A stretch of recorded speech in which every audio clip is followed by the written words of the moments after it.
You guys, welcome to number 17 of the Derby Career Mode Live, and to start off this episode, we have got the game against Forest coming up away from home at the City Ground, of course. But first off, we've got the game against QPR at Loftus Road, Scan Stadium. Then we've got Leeds. Then we might be able to squeeze in that game against Cardiff. But it's not too long until the end of the season, you know. There's this episode, which we'll definitely get up to there. And then let's say the next episode will be into April. I may do a big episode to get us like 4 or 5 games in, and then we'll finish it off. So really not that long to go. There's 2 or 3 episodes probably until we're in the end, and hopefully that end is in the Premier League. At the moment, we're in the playoffs, which is an absolute mindfuck of a place to be. So we definitely want to get into those top 2 positions. We're only a point away with a couple of games in hand as well. So we're in a very good position. There's no way of going about that, but we do need to make sure we do pick up a win in at least 2 out of the 3 games. So kicking it off with the game against QPR, I'm actually going to go for a fluorescent kit. Actually, I do really like that kit. I know a lot of you guys like that black kit, but I'm a bit more of a fan of that fluorescent one. Gonna have to make a lot of changes as we did just play 2 days ago. But yeah, we'll have to see what our lineup is. Here we are then into the game against QPR at Loftus Road. It's kind of crazy how Loftus Road is one of the Scan stadiums. It could have been us, but we lost in the playoff final. But nevertheless, looking at their team, they've gone for a 5 at the back, no wingers, quite a compact midfield. Obviously, those fullbacks gonna have to do a lot of work. I think that's Nebden Anuaha in the middle. Yeah, Smithies, Hall, Corker, Bidwell, Perch, Luongo, Borashuk, I think that is. Freeman, Mackie and Salah, the big striker up front. Obviously there's a couple of former Forest players in there, but I don't know, it's one of them QPR. They're a bit of a bogey team, so we have had to play Martin a bit low on fitness, but I'm thinking of subbing him off earlier on in the second half. Chance here for QPR. Keogh trying to get that foot in, but he is already on a yellow, so I'm having to be very careful. But it does go into the back of the net there. We get the tackle in, we win the ball, and then it just somehow goes back to QPR. I really don't get this game at times. Martin has actually picked up an injury, so I'm going to have to sub him at half time probably. It's not being the best of first halves. I might be tempted to go to a 2 striker, because again, against the 5 at the back, like we did against Reading, we do struggle quite a bit, so it's one of them. What a fucking goal. What? Like, you think the AI isn't scripted, and then they do things like that at that angle. And it's just like, who's that? Who's put that in? Freeman, apparently. He's got a decent left foot on him, but that is ridiculous. Again, the keeper, use your fucking other hand, and then you'll save that. We've lost the game. Again, the 5 at the back being our bane. Chance here, though. Apparently not, because Nebden, who is the best defender in the world. And there's full time against QPR. Terrible. Gonna have to get the win against Forest now. So if we win the next game against Forest, we will just go behind Fulham. But then, if we win the next game, if we win both these games, basically, we won't go into top position. So now it's a literally we have to wait and see if Brentford do drop points. But the only real goal is to get into those top 2 places. But nevertheless, we have got the biggest game of the season now against Forest. I think we will go for we'll go for the black kit. I hope we can get a good performance. Unfortunately, Chris Martin is going to be out injured, which is a little bit of a pain in the arse, but that's football. You're going to have to deal with it. I think we'll put in Kerry, just slightly better fitness than Keogh. Hopefully you'll be ready for the next game. I think it's against Sheffield Wednesday, so still another big game coming up. But at least our first team's fully fit, pretty much. Here's the Forest team then for today's game. They've gone for a 4-2-3-1. They've got Darren Murphy up front, Jamie Ward and Mackay out wide. Zach Clough, Vaughan and Bridcut in the midfield, and then Manchie and Worrell, Darrick and Henderson in goal. It's going to be interesting to see how we do. We do need the win. We definitely need to win this. Forest Park Stadium, of course, it's almost like somebody at EA is a Forest fan and they know they can't scan the stadium. So what we'll do instead is make one of the default stadiums a Forest-esque stadium. It is very close to what they have in real life, so it is a little bit frustrating, but we've got an early chance here. Get it inside to Nugent. I don't know why, but my camera just pulled. I don't know if you saw that. It pulled to the right, almost like I had an injury. But I don't see anyone down, so that really put me off in that attack. the camera keeps jumping back and forth. It's really annoying. I don't know if it's the shape of the stadium or something, but early chance here for Forest off the post. Forsyth hits it into Jamie Ward and blocks the second chance. Ball into Vidra. Really good chance to get the first goal of the game. He's got the shot off and he has found the back of the net. I believe that is his 10th goal of the season. Really important game to get it in as well. To open up the scoreline 10 minutes before half time against our local rivals. Really nice passing play. Ledley into Nugent. Nugent with the back heel. Vidra goes past Manchin and it's back of the net for us. 11th, so apparently got his 10th in the last episode, so nice to see him getting plenty of goals and plenty of assists. I think he's actually, joint overall, he's probably doing better than Martin. He's got 10 assists and 11 goals now. There it is, half time against Nottingham Forest, currently 1-0 up thanks to a really nice bit of play and Matai Vidra putting the ball into the back of the net. Even though he's 71 rated, I'd say he's better than Lawrence, who's 4 ratings higher. Just his ability, he just has those stats in the right areas. Would be nice if he got a little bit more dribbling and finishing, of course, but still, 11 goals and 10 assists, not bad at all. Chance here for Lawrence to bring the ball forwards. Obviously, because Brereton is quite tall, hopefully he can get his head on this. He has. Don't know how the keeper's caught that. That was a very good header from Brereton, the former Forest man. But somehow the keeper's managed to catch it, which is a little bit frustrating. This camera though is really annoying because it makes your judgment calls really difficult to make. Ball goes into the back post. Forsyth puts it across. This fucking camera's annoying me. It's really annoying me how it's jumping about and making an interception. I'd know the distance and then I could judge where it's going to go. But because the camera keeps going back and forth, I don't know what to do. It's really that goal wouldn't have gone in if it wasn't that. I know Forsyth didn't fucking out putting it across, but kind of had to because of where Jamie Ward was placed, and Daryl Murphy gets them back into the game. Chance here for Forest, Jamie Ward bringing it forwards. Kerr's done a nice job defending there. Well, I said he did a nice job and then he gave away a penalty somehow. I don't know how that's a penalty, ref. Was it a penalty for you, Alan? There's been no booking. No booking as well. It's almost like the ref's just gone now. We'll give him a penalty, why not? 2 minutes after in their goal. As you can see, I won the ball. I've got the ball there. And Jamie Ward's just run into me and got themselves a penalty.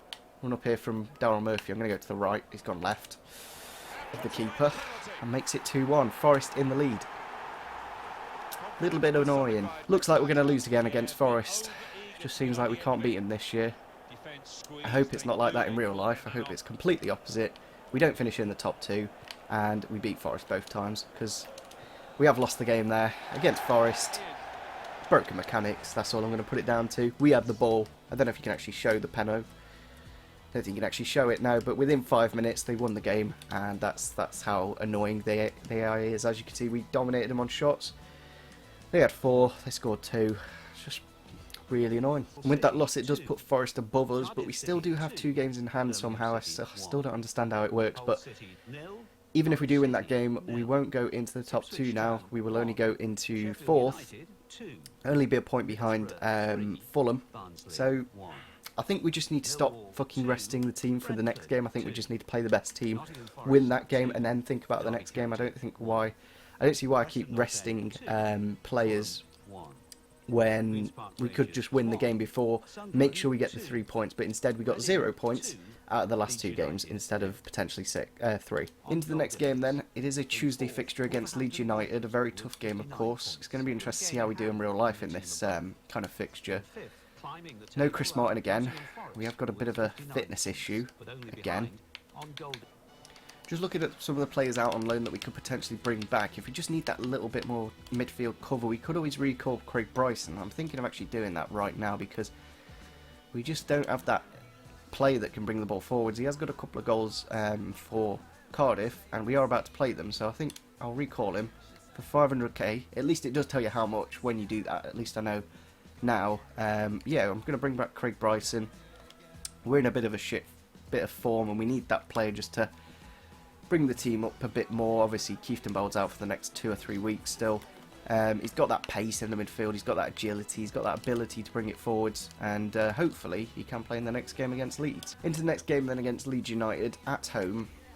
We need a win. Now we've brought Bryson back, hopefully we'll have that impetus in the midfield to bring it forwards. I think we'll just drop Thorne, pop him next to him because Bradley Johnson's not looking too good on fitness as well.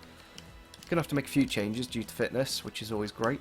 Here we are then, the game against Leeds United, a game we definitely need to win after losing the last two on the bounce. We're almost about to drop out of the playoffs. They are playing a 4-2-3-1 as well. Vieira and Anita holding, and Roof and Zanelli out wide. Sabicki up front, Hernandez, Hugh and Kane at left back, bit of a weird one, but Luke Ayling, Wiedewald in goal, and Shaughnessy, I don't know who that is in the defence, and Mackay. We need a win. We're playing a bit of a weaker team, but I still feel with Bryson back, I hope we can just find that midfield dynamic. A lot of chances out wide here. UNO Kane getting quite exploited at the moment by Vyman. Done well to turn him into Baluli with the shot, with the goal. It's what we need. We need that early goal, and Baluli's managed to find it. I'm finding Bryson great in the midfield. It's someone we don't have. It's someone with a bit of ability in the midfield to just hold the ball, just really bring it forwards when they win it. They can't just like... I know he can't tackle that well. I know he can't...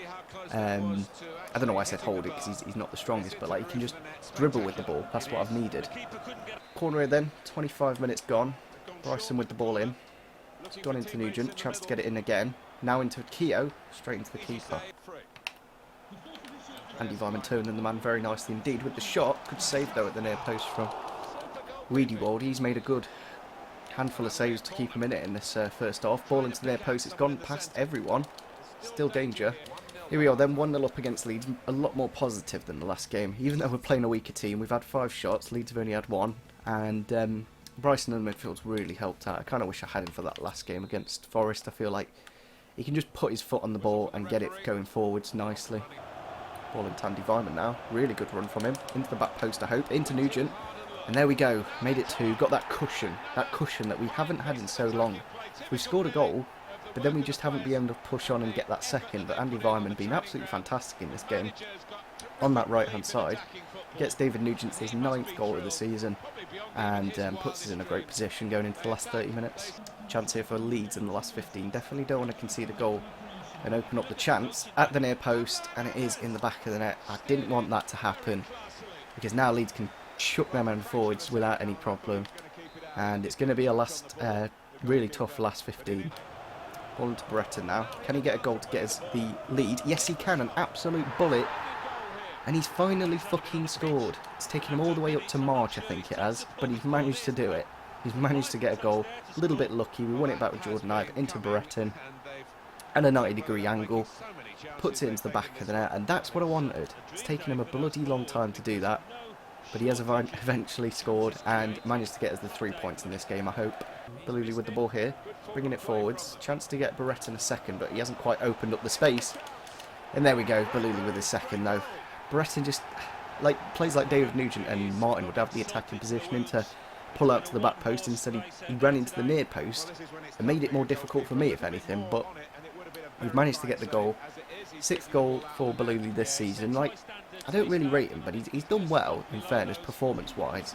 He's got 6 goals and he's got 6 assists, maybe 7. There we are, full-time against Leeds United, a 4-1 victory, a great performance actually. Andy Vyman was one of the standout players, I'd say.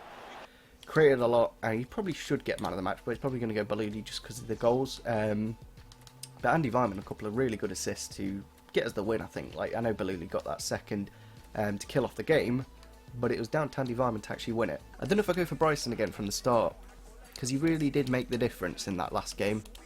So I think we probably do put him back in. We have got our fully fit team this time, which should, in theory, get us the win a lot easier. We're going to have to make a few changes. Andy Vyman was incredible in that last game, definitely did give us a really good opportunity to win. Here we are then, back at Pride Park. Hopefully we can get back-to-back wins again. I've just realised as well, forgot to change Bryson's kit number to the number 4, but it's nothing too major. Looking at their team, they've gone for the same formation. Callum Patterson, Bamba, Lee Camping goal, the former Derby County man, Manga the centre-back, Richard, and then I think that's Demore and Halford holding. Really good holding midfielders. I remember in the last game they really did make the difference. Tomlin, Hoylett and Mendes Liang, I think that's on the right, and Ward up front. I think I remember Cardiff being a very tough game. Away at the City Ground, of course. Is it the City Ground? No, I couldn't remember what their stadium was called. It's I still can't remember. But yeah, it was really tough away from home. So we do want that win though, because it will put us into the automatic places, which is more than what we need.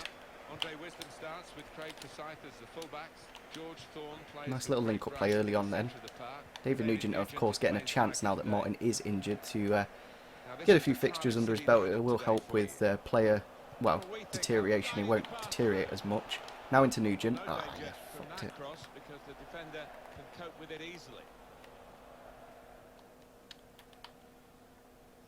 Patterson. They spread it out wide here. Chance to get some width into this attack.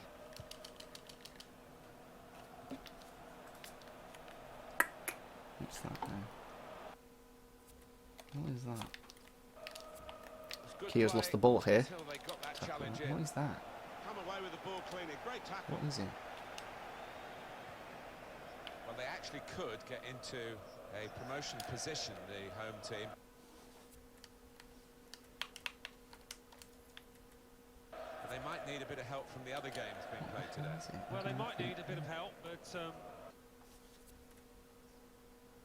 Into David Nugent now, bringing it forwards. Hopefully we can get a chance here. A lot of Cardiff defenders back. Now into Bryson with the shot. And that's what we needed. We needed that goal, like we did in the Leeds game. We got a goal in the first 20. He's back at the club. He's got the captain's armband. And he's got us the goal. It's a bit of a shame he hasn't got that number 4. But still going to have to deal with it. That's what we've missed. We've missed a player that can come from deep, run into the box and give us that option. It's his 3rd goal this season. Obviously a couple for Cardiff. Against his former club, he scores a goal. Chance here for Cardiff with the shot. It is a brilliant strike from Ward to kick off the second half. Just opened up our defence. I'm not 100% sure where this Ward's come from. I don't know him as a footballer, but maybe he played for like a League One side or something. But nice 1-2 with that left foot. No chance for Carson, and it's back level, and we're gonna have to get that goal again to get in the lead. Ball into Moses. He's got a bit of space to get the shot off. He's done it. And he's found the back of the net. We have just made a couple more subs I think we've brought on. And we're actually going to take off Bryson now because we don't need that man going forwards.